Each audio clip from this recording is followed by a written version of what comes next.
오늘은 종교개혁 주일입니다. 이번 주 목요일 10월 31일이 제 507주년 종교개혁 기념일입니다.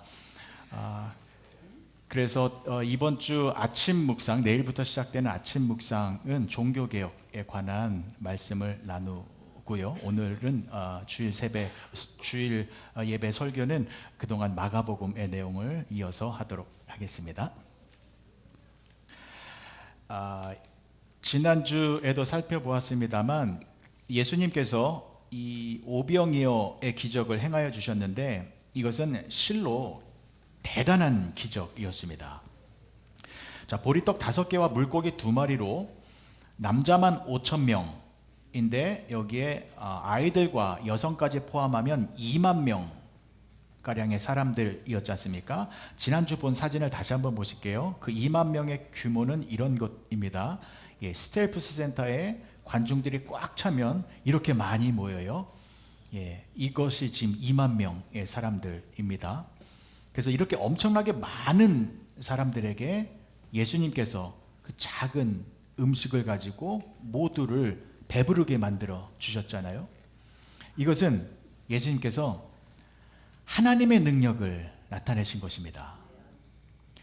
그 전까지 예수님께서는 귀신을 쫓아내시고 병을 고쳐주시는 일을 보여주셨는데 사실 그러한 것들은 그 당시에 무당이나 마술사들도 그러한 유사한 행위를 하기는 했습니다. 그래서 종교 지도자들이 예수님을 향하여서 이것은 귀신의 왕 바알세불에 사로잡혀서 예수가 이런 일을 하고 있는 것이다 라고 비난하지 않았습니까? 자, 그러나 이 오병이어의 기적은요, 아무도 그 누구도 흉내낼 수 없는 기적이었습니다.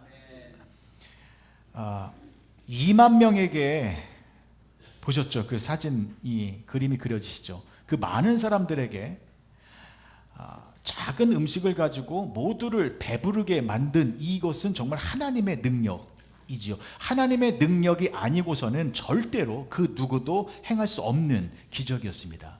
그러니까 예수님은 하나님의 능력을 가지고 오병이어의 기적을 나타내셨다라는 것이거든요. 자, 그러면 왜요? 왜 예수님께서 이 오병이어의 기적 사건만큼은 하나님의 능력을 드러내신 것이었을까요? 자, 이 오병이어의 기적 사건이 이것 때문에 시작이 돼요. 마가복음 6장 34절의 말씀 보시겠습니다.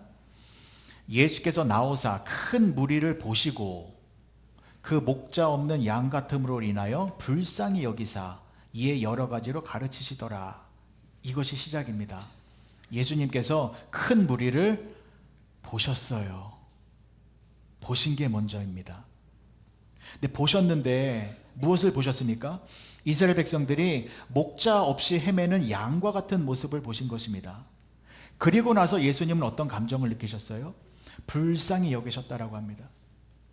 여기서 불쌍히 여기셨다라는 것은요, 단순히 측은한 마음을 가지셨다라는 것이 아닙니다. 불쌍히 여기다, 이 말의 헬라어 단어가 스플랑크니 조마이라는 단어가 쓰였는데 이 스플랑크니 조마이의 뜻이 뭐냐면 이 스플랑크니 조마이의 어근이 되는 뜻이 창자, 내장이라는 뜻이에요.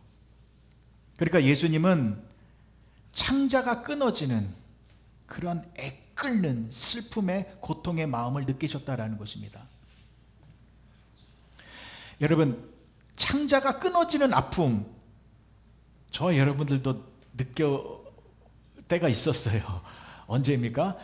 자식들이 괴로워하고 있을 때, 자녀들이 괴로움과 여러 가지 문제로 힘들어하는 모습을 보면 부모의 마음은 창자가 끊어지는 슬픔의 고통을 느끼죠. 그것을 단장지혜라고 합니다. 예수님도 마찬가지이셨어요. 이스라엘 백성들의 그러한 모습을 보시고 단장지혜의 아픔을 느끼셨습니다. 근데 왜 예수님은 그런 슬픔에 또 불쌍한 마음의 아픔을 느끼셨냐면 이스라엘 백성들을 보니 목자 없는 양과 같았기 때문이었습니다. 여러분, 양들이 목자가 없으면 어떻게 돼요? 큰일 나는 거죠. 목자가 없으면 그 양은 사나운 짐승에게 잡아먹혀 죽일 수도 있어요. 그리고 푸른 초장 쉴 만한 물가가 어디인지 몰라 헤매이다가 낭떠러지에 떨어질 수도 있고, 또 오염된 물을 마셔서 생명이 위독해질 수도 있습니다. 그래서 양은 반드시 목자가 있어야 안전한 길로, 생명의 길로 인도함을 받게 되는 것입니다. 그런데 여러분, 예수님이 딱 보았는데 목자가 없는 양같이 보인 거예요, 이스라엘 백성들이. 근데 그 당시에 이스라엘 백성들에게 목자가 있었습니까? 없었습니까? 있긴 있었어요. 누구요? 당시의 종교 지도자들, 그렇죠? 제사장, 바리새인, 사두개인, 서기관, 그리고 사내들인 회원들, 이들이 민족의 지도자가 되어서 이스라엘 백성들을 이끌고 있었어요. 이스라엘 백성들도 그들의 지침을 따라가고 있었습니다. 근데 이 사람들은 참 목자였습니까? 아니었습니다. 이들은요, 이스라엘 백성들을 하나님께로 인도한 것이 아니라 이 백성들을 이용하여 그들의 기득권과 재물과 권력과 힘을 유지하려고 했었던 사람들이었습니다. 이 사람들은 가짜 목자, 사꾼 목자, 이 사람들은 참된 목자가 아니었습니다. 그래서 그들을 따라가면 어떻게 되는 거예요? 결국에는 어떻게 됩니까? 멸망과 저주로 끝나게 되는 겁니다. 그런데 그들을 따라가고 있었잖아요. 그 모습을 예수님이 보셨습니다. 그래서 창자가 끊어지는 슬픔을 느끼신 것입니다. 저 가짜 목자들 따라가면 안 되는데, 사꾼 목자들을 따라가면 안 되는데, 그래서 예수님께서 어떻게 하신 것입니까? 예수님이 그들의 참 목자가 되어주신 것입니다. 예수님이 이스라엘 백성들 뿐만이 아니라 온 인류의 참 목자가 되어주신 것입니다. 그래서 예수님이 참 목자가 되어주셨음을 알려주기 위하여 오병이어의 기적을 베풀어 주신 것입니다. 여러분, 오병이어의 기적은 사람들에게 음식을 나누어 준 거잖아요. 이 음식은 무엇입니까? 사람의 생명을 유지시켜 주는 것입니다. 사람은 음식을 먹지 않으면 죽게 됩니다. 그래서 음식을 나누어 주었다. 그 사람들의 생명을 유지시켜 주었다라는 것입니다. 그래서 여러분, 예수님이 사람들에게 음식을 나누어 주셨다라는 것은 예수님이 생명의 공급자이다 라는 것을 알려주신 것이고, 예수님이 생명을 유지시키시고 또 생명의 길로 인도하여 주시는 참 목자이심을 알려주신 사건입니다. 때문에 이 오병이어는 무엇을 상징하는 것일까요? 예수님의 몸을 상징하는 것입니다. 왜요? 예수님은 생명의 떡이시기 때문입니다. 그래서 오병이어를 통하여 백성들에게 음식을 주어 그들의 생명을 유지시켜 준 것은, 이것은 상징적인, 영적으로 상징적인 의미인데, 이 오병이어는 예수님의 몸을 상징하는 것이고, 예수님의 몸은 생명의 떡이기 때문에 생명의 떡이신 예수님의 몸을 사람들에게 공급하여서 사람들에게 영원한 생명을 주신다라는 것을 알려준 것이 바로 이 오병이어의 사건입니다. 예수님이 분명히 말씀하셨죠. 나는 생명의 떡이니 이 떡을 먹는 자들은 죽지 아니하고 영원히 살리라 라고 분명히 말씀해 주셨습니다. 자, 그러면 예수님의 몸, 그 생명의 떡, 그것을 우리는 어떻게 해야 돼요? 먹어야 되는 겁니다. 그 떡은 구경만 하면 안 돼요. 멀리서 입맛만 다시고 있으면 안 됩니다. 예수님의 생명의 떡, 즉 예수님의 몸은 우리가 직접 먹어야 되는 겁니다. 그래서 이 오병이어는 성찬과 연결되는 겁니다. 예수님께서 오병이어를 축사하시고 떼어서 나누어 주셨죠. 자, 예수님의 제자들과 함께 성찬식을 할 때에 떡을 가지사 축사하시고 떼어서 제자들에게 나누어 주셨습니다. 동사가 동일한 동사가 사용되어졌어요. 그래서 오병이어와 축사는 같은 것이다 라는 것을 알려주는 것인데, 그런데 예수님께서 이 성찬식을 한 후에 이것을 꼭 기념하여 지키라 라고 말씀하셨죠. 꼭 기념하여 지키라 라는 말의 의미는 절대로 잊으면 안 된다라는 것이죠. 무엇을 잊으면 안 된다라는 것입니까? 내가 예수님의 몸을 먹어서 예수님이 내 안에, 내가 예수님 안에, 즉 예수님과 내가 하나로 연결되어졌습니다. 내가 예수님과 함께하고 있습니다 라는 것을 잊으면 안 된다라는 것입니다. 그렇죠? 자, 그래서 여러분, 예수님의 몸은 먹는 게 중요합니다. 왜 중요하냐면 그 몸을 먹어야 예수님과 내가 하나로, 예수님과 내가 하나가 되기 때문입니다. 다시 한번 강조를 드릴게요. 예수님은 여러분들이 직접 입으로 씹어서 먹어야 합니다. 그래야 예수님과 여러분들이 직접적으로 연결되는 것이기 때문입니다. 이게 왜 중요하냐면 예수님은 우리의 참 목자이시기 때문입니다. 여러분, 참 목자가 되기 위해서는요, 어떠한 모습이 있어야 합니까? 개별적인 연결이 있어야 돼요. 개별적인 연결. 이게 무슨 말이냐면, 여러분, 참 목자는 그 목자가 관리하는 양들을 한 마리도 잃어버리지 아니하고 전부를 생명의 길로 인도해야 합니다. 그렇죠? 양 99마리가 있는데 한 마리를 잃어버렸어요. 그러면 그 잃어버린 한 마리의 양도 반드시 찾아내요. 모든 양을 생명의 길로 인도해야 합니다. 자, 근데 그러기 위해서는요, 개별적인 연결이 반드시 있어야 돼요. 왜 그러냐면, 여러분, 아무리 좋은 목자가 있어도 그 목자의 인도함을 벗어나 딴 길로 가는 양들이 생기게 돼요. 왜 딴 길로 가는 양들이 생기냐면 이 목자의 사각지대가 있기 때문입니다. 목자가 그냥 한두 마리 돌보면 괜찮은데 수백 마리를 이끌다 보면 본의 아니게 살피지 못하는 지점이 생기잖아요. 그럼 그 지점에 양들이 가게 되면 목자의 인도함에서 벗어나서 위험한 길로 가게 되어진다는 것입니다. 그래서 진정으로 참 목자가 되기 위해서는요, 한 사람이 수백 마리의 양을 그룹으로 인도하는 것, 이것보다는 한 사람이 한 마리의 양을 맨투맨으로 한 마리의 양을 관리하는 것이 참다운 목자의 모습이 되는 거예요. 그렇죠?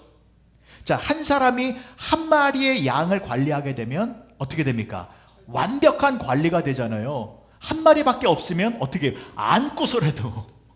안고서라도 반드시 생명의 길로 인도하게 되는 거잖아요. 자, 그래서 참 목자라면 반드시 양들과 개별적으로 연결이 되어져야 합니다. 여기까지 이해가 되셨죠? 그래서 예수님이 오병이어의 기적을 베풀어 주신 것입니다. 예수님이 참 목자이심을 알려주기 위하여. 보세요, 여러분. 예수님께서 2만 명의 사람들이 있는데 그 2만 명의 사람들을 오병이어로 먹이셨죠. 자, 그런데 그 2만 명의 사람들 중에 그 오병이어를 못 먹은 사람이 있었습니까? 없었습니까? 있었어요? 없었어요? 말씀을 보시겠습니다. 마가복음 6장 41절과 42절이요. 예수께서 떡 5개와 물고기 2마리를 가지사 하늘을 우러러 축사하시고 떡을 떼어 제자들에게 주어 사람들에게 나누어 주게 하시고 또 물고기 2마리도 모든 사람에게 나누심에 어떻게 됐습니까? 다 배불리 먹고. 굉장히 중요한 말이에요. 다 배불리 먹었다고 합니다. 다 배불리 먹었다라는 것은 한 사람이라도 빠지지 아니하고 모든 사람들이 다 그 양식을 먹었다라는 것입니다. 이것은 참 목자이신 예수님이 한 사람도 빼놓지 아니하고 모든 사람을 생명의 길로 인도하셨다라는 것입니다.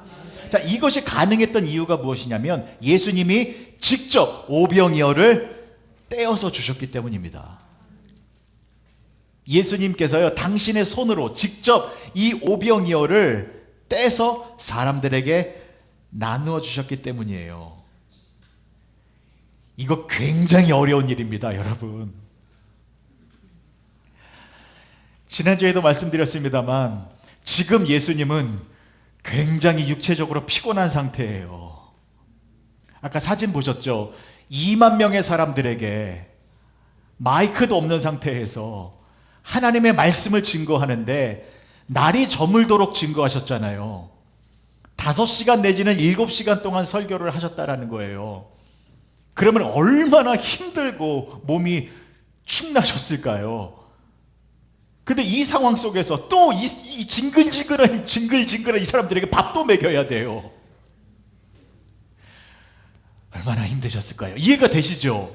자, 그런데 그러면 보세요. 예수님께서 너무 육체적으로 피곤하시면 이런 방법을 사용하셔도 돼요. 오병이어를 축사를 하세요. 그러면 이게 아주 신비한 음식이 됐잖아요. 그래서 사람들에게 와서 한 명씩 뜯어 먹으세요. 여기 오병이어가 신비한 음식이 됐으니 와서 한 명씩 뜯어서 잡수십시오 라고 하고, 예수님은 너무 피곤하시니까 옆에 앉아서 계셔도 되잖아요. 근데 만약에 그렇게 하셨다 라고 하면 어떤 현상이 벌어졌을까요? 사람들이 우르르 몰려와서 힘이 세고 건강한 사람들은 그 앞에서 계속 뜯어먹고, 연약하고 나약한 사람들은 저 밖에서 구경만 하고 있었을 것입니다. 저와 김춘하 권사님처럼 연약하신 분들은 아우 나도 먹어야 되는데 그러면서 저 밖에서 그냥 입맛만 다시고 있었을 것입니다. 그렇죠. 분명히 이러한 현상이 일어나겠죠. 그런데 여러분, 다 배불리 먹었다고 합니다. 다 배불리 먹었다라고 하는 것은 예수님이 직접 손으로 떼어서 나누어 주셨다라는 것입니다. 50명씩 100명씩 무리지어 앉게 하시고 한 사람 한 사람에게 떼어서 주신 것입니다. 이것이 이 행위를 몇 번 하셨을까요? 2만 명을 기준으로 생각해 볼게요. 일단 보리떡 2만 번, 그리고 생선 2만 번, 그리고 플러스 알파죠. 12바구니 남겼으니까. 상상해 보십시오. 4만 번 넘게 이 장면을 우리가 쉽게 지나갈 수 있겠습니까? 예수님의 이 사랑의 수고와 노력을. 근데 예수님께서 이렇게 해주신 이유는 단 한 가지입니다. 그들이 섬기는, 예수님이 섬기는, 예수님이 사랑하는 그 이스라엘 백성들과 한 사람 한 사람씩 연결되기 위해서입니다. 왜요? 예수님은 참 목자이시기 때문입니다. 한 사람도 잃어버리지 아니하고 모든 사람을 생명의 길로 인도하시는 참 목자이시기 때문입니다. 그래서 여러분, 예수님은 참 목자이시기 때문에 저와 여러분들도 반드시 예수님과 내가 개별적으로 연결되어져야 합니다. 반드시 그 은혜가 있어야 합니다.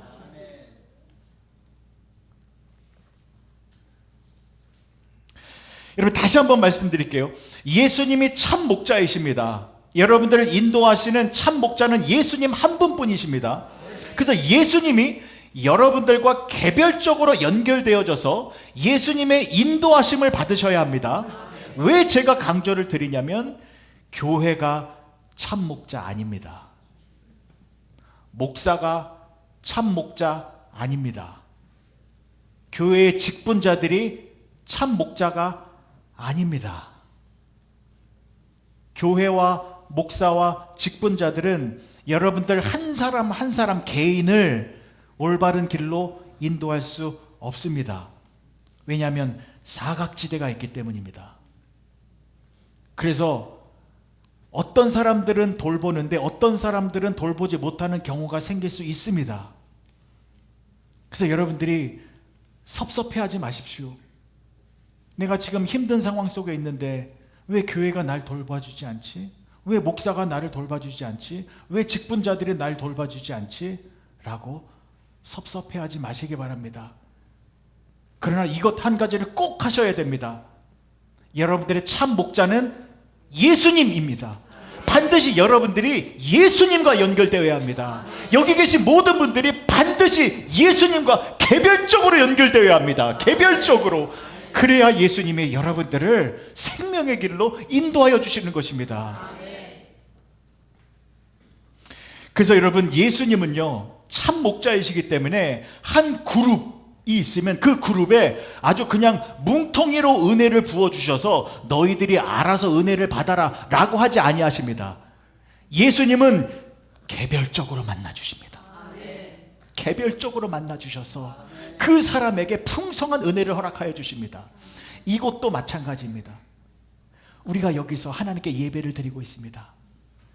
여기 나오셔서 예배를 드리시는 여러분 한 분 한 분에게 예수님이 찾아가십니다.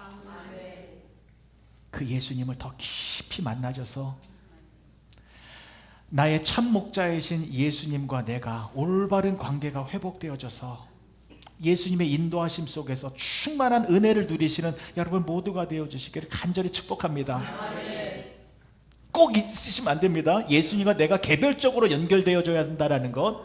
자, 두 번째는 이것입니다. 자, 그렇게 참 목자이신 예수님과 내가 개별적으로 연결되면 우리가 얼마나 큰 은혜를 누리게 되는지, 그것을 오늘 본문 말씀에서 설명해 주고 있는 것입니다. 오늘 본문의 말씀은 다 아시는 내용입니다.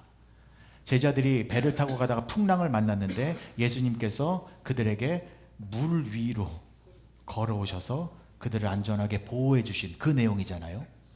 자, 이 내용 속에 어떠한 깊은 의미가 있는지 말씀을 드리겠습니다. 여러분, 오병이어의 기적이 일어나자마자 그 2만 명의 사람들이 어떻게 했습니까? 예수님을 억지로 임금 삼으려고 했습니다. 근데 이해가 돼요. 제가 그 현장 속에 있었어도 저도 그렇게 했을 거예요. 왜냐하면 그 당시에 가장 큰 민중들의 문제가 뭐냐면 먹는 문제였거든요. 굉장히 배고픈 시대였어요, 그때. 근데 먹는 문제를 해결해 주었잖아요. 그러면 이것보다 더 훌륭한 왕과 임금은 없잖아요. 그래서 예수님을 억지로 임금 삼으려고 했습니다. 근데 예수님 어떻게 하셨습니까? 예수님은 그러한 식의 임금이 되려고 오신 분이 아니잖아요. 예수님은 저와 여러분들의 죄를 사하여 주시기 위하여 십자가에서 죽기 위하여 이 땅에 오신 분이십니다. 그래서 예수님은 그 자리를 피하기 위하여, 서둘러 피하기 위하여 먼저 제자들에게 재촉해서 빨리 배 타고 바다를 건너가라, 벳세다로 가라 라고 말씀하십니다. 자, 말씀 보실게요. 45절입니다. 예수께서 즉시 제자들을 재촉하사 자기가 무리를 보내는 동안에 배 타고 앞서 건너편 벳세다로 가게 하시고, 그렇죠? 자, 예수님이 지금 무리들을 다 흩어지게 만들고 계시는 그 와중에 제자들은 빨리 배 타고 벳세다로 건너가라 라고 하신 거예요. 자, 그 다음에 예수님이 어떻게 하셨습니까? 보세요. 46절의 말씀 보실게요. 무리를 작별하신 후에 어디로 가셨어요? 기도하러 산으로 가시니라. 예수님께서 굉장히 피곤하고 소란스러운 이 모든 것을 마무리하신 후에 곧바로 예수님은 기도의 자리로 가셨습니다. 여러분, 예수님에게 있어서 기도의 자리는 어떤 자리입니까? 쉼의 자리입니다. 예수님에게 있어서 기도의 자리는 평안을 느끼는 자리입니다. 왜냐하면 하나님과 함께 영적인 교감을 나누고 하나님과 함께 영광의 충만함을 누리는 시간이기 때문입니다. 그래서 예수님은요, 피곤하고 힘들 때마다 늘 기도하셨습니다. 예수님에게 있어서 이 기도의 자리, 기도는 모든 영적인 에너지와 힘을 회복하는 자리였고, 그 기도의 자리가 하나님과 함께하는 가장 기쁨이 넘치는 자리였습니다. 그래서 예수님이 지금도 기도의 자리에 나오셨는데 지금이야말로 예수님에게 있어서는 이 기도의 자리가 꼭 필요했습니다. 왜요? 너무 지쳐 있거든. 2만 명의 사람들에게 날이 저물도록 하나님의 말씀을 선포하셨으니 얼마나 지쳐 있으셨겠습니까? 그리고 그 많은 사람들에게 제가 그래서 설명을 드린 겁니다. 하나하나씩 떡을 떼어준 것, 굉장히 힘든 노동을 하신 것입니다. 예수님은 지금 녹초가 되셨어요. 그리고 또 이 사람들이 예수님을 억지로 임금 삼으려고 하니 예수님 얼마나 답답하셨겠습니까? 이게 아닌데. 그래서 그들을 다 흩어지게 하고 제자들을 보내고 이제 홀로 남았습니다. 그리고 다시 하나님께 기도합니다. 예수님은요 지금요 너무 행복한 시간이에요. 하나님 안에서 모든 것이 회복되어지고 다시 기쁨과 영광이 충만한 그러한 시간이었는데, 그런데 여러분 그때 그렇게 예수님은 하나님과 함께 기뻐하고 있는데 그때 무슨 일이 벌어졌어요?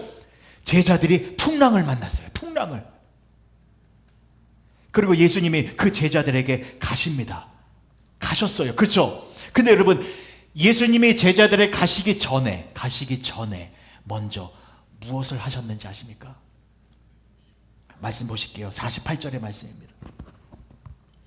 바람이 거스름으로 제자들이 힘겹게 노젓는 것을 어떻게 하셨어요? 보시고 밤 4경쯤에 바다 위로 걸어서 그들에게 오사 지나가려고 하시매. 예수님이 제자들에게 오시기 전에 먼저 제자들이 고통당하고 있는 것을 보셨어요. 보신 게 먼저예요. 이 예수님이 보셨다라는 것이 너무나도 감사하고 은혜로운 내용입니다. 왜냐하면 보십시오, 지금 예수님은 너무나도 피곤한 상태에서 하나님과 기도로 교제를 나누고 계신 중에 정말 너무나도 충만한 평강과 은혜와 기쁨을 누리고 계시고 있는 중이었어요. 그런데 그 와중에 제자들의 그 어려움을 보셨다라는 거거든요. 그러면 여러분 예수님의 마음은 누구를 향하고 있었다라는 거예요? 제자들을 향하고 있었다라는 겁니다. 예수님은 지금 하나님과 함께 즐거워하고 있잖아요. 그냥 그러셔도 되잖아요. 지금 얼마나 힘드세요. 예수님도 뭔가 좀 회복이 돼야 되잖아요. 그럼 하나님과 함께 그 기쁨의 자리에 계속 계시면 되는데, 이게 보이는 거예요. 왜 보이냐면 예수님의 마음은 나는 지금 하나님과 함께 기쁨을 누리고 있으나 제자들이 바다를 잘 건너가고 있을까? 그들이 아픔을 고난을 당하고 있지는 않은 것인가? 예수님의 마음은 제자들을 향하고 있었다는 겁니다. 저와 한사모가 가끔 둘이 팥빙수 먹으러 갈 때가 있어요. 아니면 맛있는 음식 먹으러 갈 때 있어요. 근데 재밌어요. 즐거워요. 행복해요. 그런데 우리 둘이 맛있는 거 먹으면서 입에서 나오는 말은 뭐냐면 이거 온유 좋아하는 건데? 이거 이삭이 좋아하는 건데? 애들 잘 있나? 무슨 말인지 아시겠죠? 예수님이 이런 마음입니다. 지금 예수님은 하나님과 함께 기쁨의 시간을 누리고 있지만 그 마음은 제자들에게 향하고 있었기 때문에, 그래서 제자들이 고통당하고 있는 걸 보신 거예요. 그리고 여러분 보셨습니다. 그리고 어떻게 하셨습니까? 예수님이 어떻게 하셨습니까? 제자들에게 어떻게 오셨어요? 물 위를 걸어서 오셨어요. 제자들이 풍랑을 만나서 고통당하고 있어요. 그럼 예수님은 빨리 911에 전화해서 지금 큰일 났습니다. 빨리 배 한 척 보내주세요. 구조선 한 척 보내주세요. 라고 해서 그 배를 타고 온 게 아니에요. 어떻게 오셨습니까? 예수님이 바다를 걸어서 오셨어요. 예수님이 고난당하고 있는 제자들을 도와주시기 위하여 바다 위를 걸어오셨다. 여기에는 두 가지의 중요한 의미가 있습니다. 첫 번째, 바다 위를 걸어오셨다라는 것은 신속하게 오셨다라는 것입니다. 기다릴 틈이 없어요. 다른 배 부를 시간이 없어요. 왜요? 내 제자들이 고난당하고 있는데.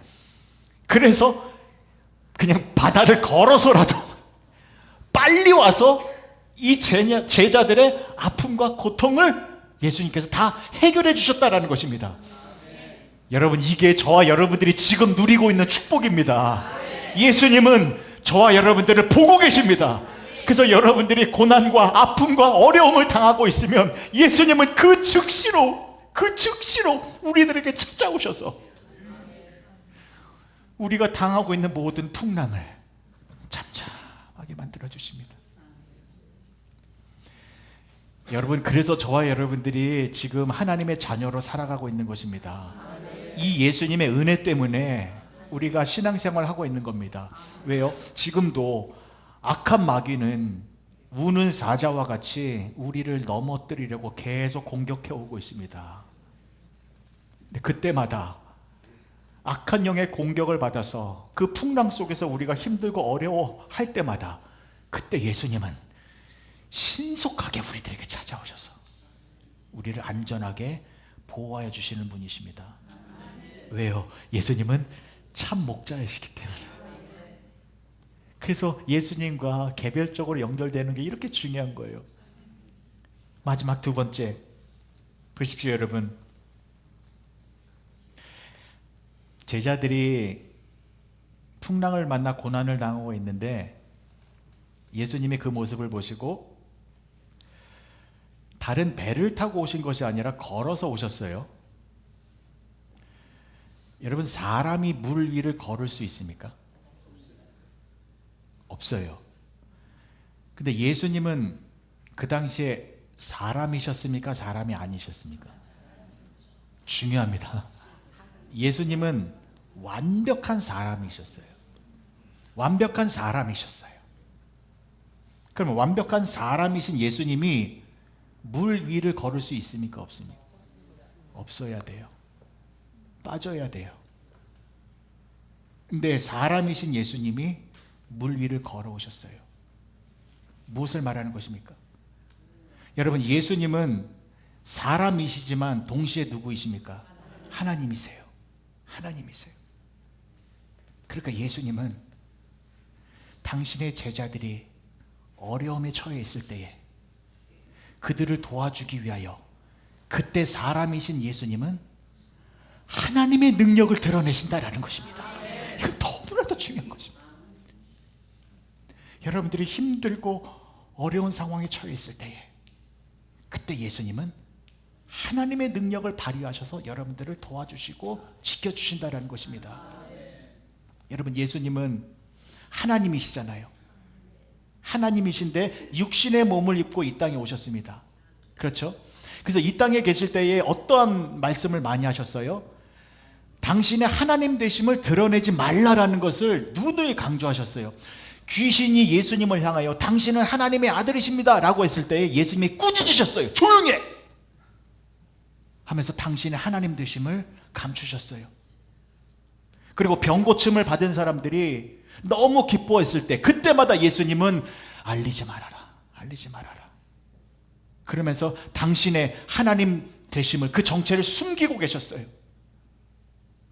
그런데 예수님이 당신의 하나님 되심과 당신 안에 있는 그 하나님의 능력을 가감없이 여실히 충만하게 드러내실 때는 언제입니까? 당신의 자녀들이 위험과 고통과 어려움 속에 있을 때, 그때 예수님은 당신의 하나님 되심의 그 능력을 충만하게 드러내셔서 당신의 사람들을 안전하게 보호하여 주신다는 것입니다. 너무 감사하지 않습니까, 여러분? 그래서 예수님은요, 하나님과 함께 큰 영광과 기쁨과 그런 충만함 속에 있으시는 상황 속에서도 당신의 사람들이 고난 가운데 있으면 그 영광의 자리를 박차고 나오셔서 당신이 돌보는 이 양들을 안전하게 지켜주신다 라는 것입니다. 자, 이 말씀이 빌립보서 2장에 나오지요. 보시겠습니다. 빌립보서 2장 5절에서 8절까지의 말씀입니다. 너희 안에 이 마음을 품으라. 곧 그리스도 예수의 마음이니 그는 근본 하나님의 본체시나 하나님과 동등됨을 취할 것으로 여기지 아니하시고 오히려 자기를 비워 종의 형체를 가지사 사람들과 같이 되셨고 사람의 모양으로 나타나사 자기를 낮추시고 죽기까지 복종하셨으니 곧 십자가에 죽으심이라. 이 예수님의 마음이 느껴지셨으면 좋겠습니다. 저는 지난 한 주간 이것 때문에 예수님이 이 땅에 왜 내려오셨습니까? 하나님이시잖아요. 하나님과 동등하신 분이십니다. 하나님과 함께 그 충만한 영광 속에서 그 하나님과 함께 정말 말할 수 없는 그 기쁨 속에 계셨는데 저와 여러분들이 이 땅에서 죽음으로 향하고 있었잖아요. 이것을 내버려 둘 수 없었기에 예수님은 하나님과 동등됨을 취할 것을 여기지 아니하고 우리와 같은 사람의 몸을 입으시고 이 땅에 오셔서 그리고 어떻게 하신 것입니까? 우리를 구원하시기 위하여 십자가에서 죽으셨다라는 것입니다. 이것이 참 목자이신 예수님의 사랑입니다. 여러분, 말씀을 정리하겠습니다. 예수님께서 2만 명의 사람들이 배고파하고 있는 것을 보셨습니다. 그리고 그들을 불쌍히 여기셔서 오병이어의 기적을 베풀어 주셨습니다. 하나님의 권능을 나타내신 것입니다. 그리고 예수님께서 그 2만 명의 사람들이 목자 없이 방황하는 양들의 모습으로 보셨습니다. 그리고 그들을 불쌍히 여기셔서 그들에게 당신의 몸을 상징하는 생명의 떡을 주셔서 참 목자이심을 알려주셨습니다. 하나님의 능력을 나타내신 것입니다. 그리고 예수님께서는 제자들이 풍랑을 만나 어려움에 처하자 그 모습도 보시고 불쌍히 여기셔서 바다 위로 걸어가셔서 그들을 안전하게 지켜주셨습니다. 하나님의 권능을 나타내신 것입니다. 지금 여러분, 예수님은 지금 여러분들을 보고 계십니다. 그래서 여러분들이 풍랑을 만나 어려움 가운데 있으면 예수님은 그 즉시로 여러분들에게 가시는데 그냥 가시는 것이 아니라 하나님의 능력을 드러내시며 여러분들에게 찾아가셔서 여러분들의 영혼과 삶과 모든 것을 안전하게 지켜주신다라는 것입니다. 그 참목자 되신 예수님이 지금 여러분들을 만나기를 원하십니다. 믿음으로 예수님을 더 깊이 영접하셔서 예수님과 더 깊은 관계를 유지하시어 참목자이신 예수님과 함께 생명의 길로 나아가시는 복된 성도님들이 되어주시길 주님의 이름으로 간절히 축복합니다. 기도하시겠습니다. 좋으신 아버지 하나님, 은혜를 감사합니다. 하나님, 인생을 살면서 우리가 풍랑을 만날 때가 많이 있습니다. 하나님, 그럴 때마다 두려워하지 않게 하여 주시옵소서. 우리가 문제 속에서 어려워할 때마다 참목자이신 예수님이 그 풍랑을 걸어와서 우리를 안전하게 보호하여 주고 계심을 믿음으로 바라보게 하여 주시옵소서. 우리가 힘들어할 때에 그때 예수님은 하나님의 능력을 나타내시어 우리를 지켜주시고 안전한 길로 인도하여 주십니다. 그 예수님과 믿음으로 깊이 연결되어 예수님 안에서 승리의 삶을 살아가는 우리 모두가 되게 하여 주시옵소서. 예수님의 이름으로 기도합니다. 아멘.